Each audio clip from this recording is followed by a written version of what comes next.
আমার ছাত্রী অবনীকে পড়াতে গিয়ে দেখলাম তার আম্মু একটা ছেলের সাথে অন্তরঙ্গ হয়ে বসে আছে। আমি তাদের দুজনকে দেখে লজ্জায় মুখ ঘুরিয়ে নিলাম। আমাকে দেখে তারা নিজেরাও নিজেদেরকে গুছিয়ে নিল। আসলে মানুষের আসল চেহারাটা বোঝা যায় না। অবনীর মা যে এরকম একটা খারাপ কাজ করতে পারে এটা কখনো আমার ভাবনায় আসেনি। তবে চাহিদার প্রয়োজনে মানুষ অনেক জঘন্য কাজও করে থাকে। নিজের থেকে বয়সে অনেক ছোট ছেলের সাথেও মানুষ প্রেমের সম্পর্ক গড়ে তুলতে পারে, সেটা আমি আজ বুঝলাম। আমি কিছু বলার আগেই অবনীর মা আমাকে বলল, অবনী তো এখনো স্কুল থেকে ফেরেনি, আর আজ তুমি এত আগেই পড়াতে আসবে সেটা বলবে না? তখন আমি বললাম, আজ মাসের শেষ তারিখ, তাই একটু আগেই পড়াতে এসেছি, টাকাটাও দরকার ছিল। তখন অবনীর মা বলল, আচ্ছা ঠিক আছে, তুমি বসো, আমি টাকা নিয়ে আসছি। কিছুক্ষণ পর অবনীর মা এসে আমার হাতে 10,000 টাকা দিয়ে বলল, ও হচ্ছে আমার খালাতো ভাই সুজন, অবনীকে ওর কথা বলার দরকার নেই, তোমাকে অগ্রিম মাসে টাকাটাও দিয়ে দিলাম। তোমার নাকি টাকার সমস্যা বলেছিলে, আজকে পড়াতে হবে না, তুমি বরং কালকে এসো। টাকাটা নিয়ে আমি চলে আসি। অবনীকে পড়াই আজ 6 মাস হতে চলল। সত্যি বলতে অবনীকে আমি টাকার জন্যই পড়াই। অবনীর বাবার টাকা পয়সার কোনো অভাব নেই, তাই বাবা বিদেশে থাকেন, তাই আমাকে মাস শেষে 5,000 টাকা দিতে কোনো সমস্যা হয় না। 10,000 টাকা পেয়ে সেখান থেকে মাকে 4,000 টাকা দিলাম, আর বোনকে 1,000 টাকা। বাকিগুলো আমার প্রয়োজনে কাজে লাগবে, রেখে দিলাম। মাকে দেওয়া এটা আমার প্রথম কোনো উপহার। আমি এর আগে কখনো মাকে টাকা দিইনি। টাকা দেওয়ার পর মায়ের চোখে যে আনন্দটা দেখেছিলাম সেটার কাছে পৃথিবীর সব আনন্দ তুচ্ছ। 1,000 টাকা পেয়ে আমার বোন এতটা খুশি হবে ভাবিনি। কিন্তু যখন টাকা পেয়ে সে আমাকে খুশিতে জড়িয়ে ধরে ভাইয়া বলল, তখন মনে হলো এমন বোনের জন্য জীবনে কিছু করতে না পারলে জীবনের কাছে ঋণী হয়ে থাকবো। পরের দিন অবনীকে পড়াতে গিয়ে দেখলাম অবনী খুব সুন্দর করে সেজেছে। আকাশি রঙের শাড়িতে মেয়েটাকে অন্য দিনের চেয়েও আজ একটু বেশি সুন্দর লাগছে। তাই পড়ানোর সময় তার দিক থেকে কেন জানি চোখ সরাতে পারছিলাম না। আমার এমন অবস্থা দেখে অবনী বলল, স্যার আপনার কি কোনো গার্লফ্রেন্ড আছে? নিজের ছাত্রীর মুখে এমন প্রশ্ন শুনে কিছুটা আইনজীবী ফিল করলাম। তারপরেও ধমকে সুরে বললাম, এসব কি প্রশ্ন অবনী? আমার গার্লফ্রেন্ড দিয়ে তুমি কি করবে? বাচ্চাদের এসব জানতে হয় না, তুমি পড়াশোনায় মনোযোগ দাও। তখন অবনী বলল, কে পিসছি, দেখেন আমি কত বড় হয়ে গেছি, আর ক্লাস 9-এ পড়া একটা মেয়েকে বাচ্চা বলা মোটেও উচিত না। আমার এক বান্ধবীর বিয়ে হয়েছে, বাচ্চার মাও হয়ে গেছে, আর আপনি আমাকে বাচ্চা বলছেন? অবনীর কথাই ঠিক, অবনীকে আজ মোটেও বাচ্চা বাচ্চা লাগছে না, বড়ই মনে হচ্ছে। শাড়ি পরলে ছোট মেয়েদেরকেও অনেক বড় মনে হয়, অবনীকেও আজ বড়দের মতোই মনে হচ্ছে। আমি অবনীর কথা এড়িয়ে যাওয়ার চেষ্টা করলেও পারলাম না। অবনী আবার জিজ্ঞেস করলো, স্যার আপনি কিন্তু বললেন না আপনার কোনো গার্লফ্রেন্ড আছে নাকি? তখন বাধ্য হয়ে বললাম, ছিল এক সময়, তবে এখন নেই। এবার খুশি তুমি? তোমার প্রশ্নের উত্তর খুঁজে পেয়েছো। তখন অবনীর চোখে মুখে অনেক আনন্দ দেখতে পেলাম। আমার গার্লফ্রেন্ড নেই শুনে অবনী এতটা খুশি হলো কেন বুঝতে পারলাম না। প্রায় 6 মাস পর হঠাৎ করে জানতে পারলাম অবনীর মা প্রেগনেন্ট। এমন অবস্থায় সব জায়গায় জানাজানি হয়ে গেল। যেহেতু অবনীদের বাসায় আমি বাদে আর কোনো ছেলের যাওয়া আসা করতো না, তাই সবাই আমার দিকে আঙ্গুল তুলতে লাগলো, আমাকে সন্দেহ করতে লাগলো। অবনীর মা যখন আমাকেই দই দিল তখন আমার মরে যেতে ইচ্ছে করছিল। অবনীর মা নিজেকে বাঁচানোর জন্য আমার নামে যে এত বড় একটা মিথ্যা কথা বলবে আমি কখনো কল্পনাও করিনি। অবনীর সামনে সেদিন কি লজ্জাটাই না পেয়েছিলাম। কোনো অপরাধ না করেও আমি অবনীর চোখের দিকে তাকাতে পারিনি। অবনী অনেক ঘৃণা নিয়ে আমার দিকে তাকিয়েছিল। সে কাঁদতে কাঁদতে যখন বলল, স্যার আপনি চাইলেই তো আমি আপনাকে এই সুখটা দিতাম, আপনাকে আমি ভালোবাসতাম, আর আপনি কিনা আমার মায়ের সাথে এটা করলেন। আপনার প্রতি যে রেসপেক্ট ছিল সেটা আপনি রাখেননি। আপনি কখনোই একজন শিক্ষক হওয়ার যোগ্যতা রাখেন না। কথাগুলো বলেই অবনী আমাকে ধাক্কা দিয়ে তাদের বাসা থেকে বের করে দেয়। আমিও চলে আসি। এলাকার সবাই জেনে গিয়েছে বিষয়টা, তাই লজ্জায় কারোর সামনে যেতে পারতাম না। বাসায় চুপচাপ থাকতাম। বাবা মা বোন কেউ আমার সাথে আগের মতো কথা বলে না। আমার জীবনটা যেন একাকিত্বের এক নরকে পরিণত হলো।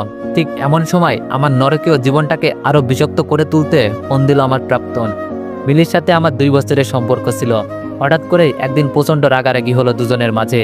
সেদিনই ব্রেকআপ করলাম আমরা। তারপরে আমি আর তাকে কোনোদিন ফোন দিইনি, কারণ আমি আমার ইগোর সাথে কখনো আপোষ করতে চাইনি। সেও কখনো ফোন দেয়নি। আজ এতদিন পর কেন ফোন দিল সেটার কারণ খুঁজতে গেলাম না। ফোনটা রিসিভ করতেই ওপাশ থেকে ভেসে আসলো চিরপরিচিত সেই কণ্ঠস্বর। মিলি বলল, তোমার সাথে বিচ্ছেদ হয়ে ভালোই হয়েছে, এমন একটা কাজ করবে কখনো ভাবিনি।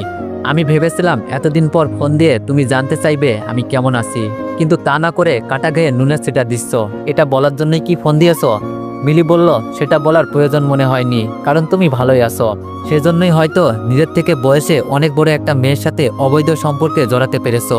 ভালো না থাকলে মানুষ এমন কাজ করতে পারে বলো? আমি বললাম আর সবাই না হয় আমার সম্পর্কে জানে না, তাই এমনটা বলছে। কিন্তু তুমি তো আমার সম্পর্কে সব জানো, আমাকে চেনো, আমি কেমন মানুষ। তারপরেও এমনটা বললে? তোমার সাথে 2টা বছর রিলেশন করেছি, কখনো তো একটা চুমু খেতে চাইনি তোমাকে। তুমিই বলো, তোমার সাথে যদি আমি ফিজিক্যাল রিলেশন করতে চাইতাম তাহলে কি তুমি না করতে? আমার তো মনে হয় না তুমি না করতে। সেখানে তোমার মতো মেয়ের সাথে এমনটা করিনি, সেখানে আমার থেকে বয়সে বড় একটা মহিলার সাথে এটা আমি করব কি করে ভাবলে তুমি? ঠিক এমন সময় বাবা মার রুমে এসে পড়ায় আমি ফোনটা কেটে দিলাম। দীর্ঘ 6 মাস পর আমার রুমে কেউ আসলো, আমার সাথে কেউ কথা বলল। আমার তো ভালো লাগার কথা, খুশি হওয়ার কথা, কিন্তু আমি খুশি হতে পারলাম না। বরং বাবার কথাগুলো শুনে চোখের পানিটাকে অনেক চেষ্টা করেও ধরে রাখতে পারলাম না। বাবা যখন বললেন কয়েকদিন পর তোর বোনকে দেখতে আসবে, আমি চাই না তোর কারণে আমার মেয়েটার বিয়ে ভেঙে যাক। তুই 1 বছরের জন্য এই বাড়ি থেকে চলে যা, সবাই জানবে তোকে আমরা ত্যায্য পুত্র করেছি, তোর সাথে আমাদের কোনো সম্পর্ক নেই। 1 বছরে যদি কিছু করতে না পারিস, নিজেকে বেঁচে থাকার মতো অবস্থা তৈরি করতে না পারিস, তাহলে চলে আসিস, তখন তোর বোনের বিয়ে হয়ে যাবে, তাই আর কোনো সমস্যা হবে না। তবে আমি চাইবো না তুই আর কখনো এই বাড়িতে ফিরে আস, তোর কারণে আমি আমার মান সম্মান সব হারিয়েছি। কাজটা করার আগে তোর ভাবা উচিত ছিল তোর সাথে তোর পরিবারের মান সম্মানটাও মিশে আছে। যাই হোক, তোর মাকে আমি এখনো কথাটা বলিনি, তুই চলে যাওয়ার পরই বলবো। আজ রাতেই চলে যাবি, তোর মা কিংবা বোনের সাথে দেখা করার দরকার নেই। টাকা লাগবে বল, দিয়ে দিব। আমি কিছু বলতে পারলাম না। আমি জীবনে কোনোদিনই চিন্তাও করিনি আমার বাবা আমার প্রতি এতটা কঠোর হবেন। কাঁদতে কাঁদতে শুধু বললাম, না, কোনো টাকা লাগবে না। আমি লক্ষ্য করলাম আমার কান্না ভেজা কণ্ঠটাও বাবার ভিতরটাকে নাড়া দিতে পারল না। বাবা আমার রুম থেকে চলে গেলেন। ফোনের দিকে তাকাতেই দেখলাম 21 বার ফোন দিয়েছে মিলি, এখনো দিয়েই যাচ্ছে। তার ফোনটা ধরতে ইচ্ছা করছিল না, কারণ সবকিছু গোছগাছ করতে হবে। আজকেই বাবা আমাকে চলে যেতে বলেছেন। জানি না কোথায় যাব, যাওয়ার মতো তেমন কোনো জায়গাও নেই, তবে যেতে তো হবেই। পৃথিবী অনেক বড়, কোথাও না কোথাও তো জায়গা হবেই। কখনো ভাবিনি খুব কাছের মানুষগুলোই একসময় দূরে চলে যাবে। আমার বুঝ হওয়ার পর থেকে বাবা মার সাথে কখনো এতটা কষ্ট নিয়ে কথা বলেনি। আজ এত বছর পর কেন জানি মনে হচ্ছে আমি সন্তান হিসেবে ব্যর্থ। যে সন্তানের কারণে বাবা মায়ের চোখে জল আসে, সেই সন্তানের মতো হতভাগা সন্তান পৃথিবীতে আর দ্বিতীয় জন নেই। আমার ভিতরটা পুড়ে যাচ্ছিল, মনে হচ্ছিল এই যন্ত্রণা থেকে মৃত্যু অনেক ভালো। কিন্তু আমি মরতে চাই না, জবাব দিতে চাই ওইসব মানুষদের যাদের কারণে আমি নিঃস্ব হয়েছি। আমার আপন মানুষগুলো আমাকে দূরে ঠেলে দিয়েছে, তাদেরকে জবাব দেওয়ার জন্য হলেও আমাকে বাঁচতে হবে। আমার কাছে টাকা পয়সা তেমন কিছুই ছিল না। বাসা থেকে বের হওয়ার আগে খুব ভয় কাজ করছিল, কোথায় যাব, কি খাবো, কি করব, এরকম হাজারো চিন্তা এসে মস্তিষ্কের মাঝে বাসা বাঁধতে লাগলো। এতদিন তো থাকা খাওয়া নিয়ে কোনো চিন্তা করতে হতো না। সারাদিন যাই করি না কেন, দিন শেষে মায়ের হাতের খাবারটা পেতাম। আরামে চিন্তাহীনভাবে তুলতুলে নরম বালিশে মাথা রেখে রাতটা কাটিয়ে দিতে পারতাম। কিন্তু এখন কি পারবো? পারবো না, কারণ এখন আমার মাথার উপর বাবা নামক বটগাছটা আর নেই, যার ছায়ায় আমি এতটা দিন বেঁচেছিলাম। আজ সেই মানুষটা তার ছায়া আমার উপর থেকে সরিয়ে নিয়েছে। কিছুক্ষণ পরেই আমি আমার ভালোবাসার মানুষগুলোকে ছেড়ে চলে যাব। জানি না আর কোনোদিন তাদের সাথে দেখা হবে কিনা। বাবাকে বলে রাতটা থেকে যেতে চেয়েছিলাম, মা আর বোনের সাথে শেষবারের মতো গল্প করতে চেয়েছিলাম, কিন্তু কথাটা বাবাকে বলার মতো সাহস করে উঠতে পারিনি। ওই তো বোনটা আজ কত সুন্দর লাগছে, টেবিলে বসে বই পড়ছিল, আমাকে দেখেই উঠে দাঁড়ালো। আমাকে দেখে বলল, ভাইয়া কিছু বলবে? আমি কিছু বলতে পারলাম না। 2 মাস হতে চললো ঠিকমতো আমার সাথে বোনটা কথা বলেনি, আজ আমার সাথে কথা বলল। তাহলে কি বাবার মতো সেও জানে আজকের পর থেকে তার ভাইটাকে আর সে চাইলেও ভাইয়া ডাকতে পারবে না। শেষবারের মতো ভাইয়া ডেকে নিজেকে সান্ত্বনা দিচ্ছে। কত ইচ্ছে ছিল বোনটাকে নিজের হাতে বউ সাজাবো। বোনকে বউয়ের সাথে দেখার ইচ্ছাটা বোধহয় সব ভাইয়াদের পূরণ হয় না, আমারও হবে না। তাতে কি, মানুষের জীবনে তো আর সব ইচ্ছারই পূরণ হয় না, আমারও হবে না। তবে মনের ভিতর দুঃখটা থেকেই যায়। শেষবারের মতো বলতে ইচ্ছে করছিল, আরেকবার ভাইয়া বলে ডাক। তোর মুখ থেকে ভাইয়া ডাকটা শুনতে অনেক ভালো লাগে, কিন্তু আমি বললাম না। কি দরকার শুধু শুধু মায়া বাড়িয়ে? অথচ আজকের পর থেকে এই ডাকটা না শুনেই আমাকে প্রতিটা রাত কাটাতে হবে। মায়ের রুমে যখন গেলাম তখন মা আমাকে দেখে মুখ ঘুরিয়ে নিল। মনে হলো মা আমার সাথে কথা বলতে চায় না, আমার মুখটা দেখতে চায় না। কিন্তু আমি তো তার মুখ না দেখে থাকতে পারি না, অনেক কষ্ট হয়। তাহলে কি মাও বাবার কথাটা জানে? তাহলে যে বাবা মাকে বলতে না বলল, বাবার মতো মাও আমাকে ঘৃণা করে, সন্তান হিসেবে পরিচয় দিতে লজ্জাবোধ করে। অনেকক্ষণ দাঁড়িয়ে থাকার পরেও মা কোনো কথা বলল না। তখন মা অন্যদিকে চেয়ে আছেন। আমি আর তখন আমার চোখের বিশুদ্ধ পানিটাকে ধরে রাখতে পারলাম না, নিজের অজান্তেই চোখ দুটো জলে ভিজে গেল। মা হয়তো আমার চোখের জল দেখতে পেয়েছিল কিংবা পাইনি। যখন আমি চলে আসতে নিলাম ঠিক তখন মা আমার সাথে কথা বললেন। মায়ের কথাটা শুনে আমার ভেতরটাতে এত এত ভালো লাগা কাজ করলো যেটা আমি বোঝাতে পারবো না। আমার চোখের জলটাকে তুচ্ছ মনে হলো। মা যখন বলল, কিছু বলবি বাবা, তখন আমি জল মুছতে মুছতে মায়ের দিকে এগিয়ে গেলাম। বলতে চাইলাম, মা দেখো, বাবা আমাকে বাড়ি থেকে চলে যেতে বলেছেন। আমার কারণে নাকি বোনের বিয়ে ভেঙে যাওয়ার সম্ভাবনা আছে। তুমিই বলো মা, আমি কি তোমাদের ছেড়ে থাকতে পারবো? কখনো কি থেকেছি? জীবনে একটা রাতও তো তোমাদের ছাড়া কাটাইনি। একটা বছর কিভাবে থাকবো? বাবা কি জানে না আমার যাওয়ার মতো কোনো জায়গা নেই? বাবা কি জানে না আমার কাছে খাওয়ার মতো কোনো টাকা নেই? বাবা কি জানে না তোমার হাতে রান্না না খেলে পেটে খাবার হজম হয় না? তুমি বাবাকে বলে ম্যানেজ করো না মা। আমি থাকতে পারবো না তোমাদের ছাড়া। যতটা দিন বাঁচবো তোমাদের মাঝেই আমি বাঁচতে চাই। তোমাদের ছাড়া আমার জীবনটা অপূর্ণ।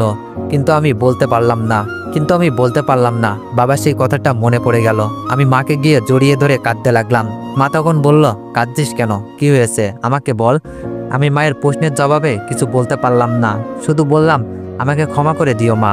আমি তোমাদের স্বপ্নটা পূরণ করতে পারিনি। আমার জন্য মানুষের কাছে তোমাদেরকে অনেক ছোট হতে হয়েছে। তবে বিশ্বাস করো মা, আমি এমন কিছু করিনি।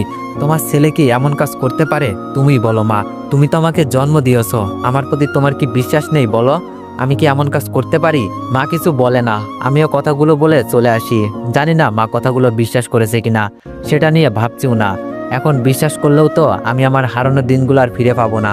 আমার 22 বছরের জীবনে কখনো এভাবে মাকে জড়িয়ে ধরিনি। হয়তো লজ্জা কিংবা সংকোচ, যে কোনো কারণেই হোক না কেন, মাকে কখনো জড়িয়ে ধরা হয়নি। তবে আজ যখন মাকে জড়িয়ে ধরলাম, তখন আমি একটা জিনিস উপলব্ধি করলাম। মাকে জড়িয়ে ধরে কাঁদার মতো সুখ এই পৃথিবীতে আর কিছুই হতে পারে না। আমি যখন মাকে জড়িয়ে ধরে কাঁদছিলাম, তখন মনে হলো আমি পৃথিবীর সবচাইতে বিশুদ্ধ আর পবিত্র মানুষটাকে জড়িয়ে ধরে আছি। এখন প্রায় রাত 12টা বাজে। বাসার সবাই ঘুমিয়ে গেছে। বাবা বলেছিলেন আমি চলে যাওয়ার কথাটা কেউ যেন জানতে না পারে। সেটাই করছি। সত্যি বলতে যেতে ইচ্ছা করছিল না, আবার থাকার মতো অবস্থাতেও ছিলাম না। বাড়ির বাইরে চলে এসেছি। আর চাইলেও আমি এই বাসায় যেতে পারবো না, কারণ এই বাসার মানুষগুলোকে আমি সবসময় ভালো দেখতে চাই। তাদেরকে আমি কোনো সুখ দিতে না পারলেও কোনো দুঃখ দিতে চাই না। তাই বাবার বাধ্য সন্তান হয়ে বাবার কথা মতো বাসা থেকে চলে যাচ্ছি। শেষবারের মতো যখন জানালার দিকে তাকালাম, তখন কাউকেই দেখতে পেলাম না। অথচ আমি আশা করেছিলাম বাবা মা চলে যাওয়াটা দেখবে, শেষবারের মতো আমাকে দেখবে, কিন্তু এমনটা হলো না। ফোনটা আবার হাতে নিলাম। অন্তত কয়েকটা রাত কারো না কারোর বাসায় থাকতে হবে। এত রাতে কার বাসায় যাব, এটা ভাবতেই মনে হলো এত রাতে কাউকে বিরক্ত করা ঠিক হবে না। আজকের রাতটা না হয় ফুটপাতেই কাটাই।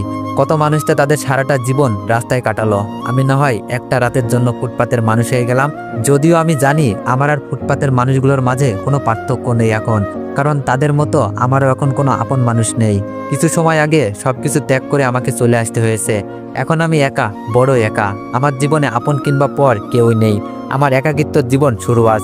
জানি না এই একাকিত্বর সাথে লড়াই করে কতদিন টিকতে পারবো আমি। ফোনটা চেক করতেই দেখলাম 72 বল মিস কল। মিলির সাথে কথা বলার পর ফোনটার প্রতি আর মনোযোগ দেওয়া হয়নি। একবার শুধু দেখেছিলাম মিলি অনেকবার ফোন দিয়েছে। তখন ফোনে কথা বলার মতো অবস্থা ছিল না, তাই এড়িয়ে গিয়েছিলাম। আমি নিজেই মিলির কাছে ফোন দিতে চাইলাম, কিন্তু দেখলাম অনেক রাত হয়ে গেছে। এত রাতে মিলি হয়তো ঘুমিয়ে গেছে, তাই ফোন দিব কি দিব না এটা নিয়ে দ্বিধায় পড়ে গেলাম। অবশেষে যখন রাতটা কোনো ক্রমেই পার হচ্ছিল না, তখন মিলিকে ফোন দিলাম। ফোন দেওয়ার সাথে সাথেই মিলি ফোন ধরে ফেলবে এটা ভাবিনি। তার মানে এতক্ষণ সে জেগেছিল।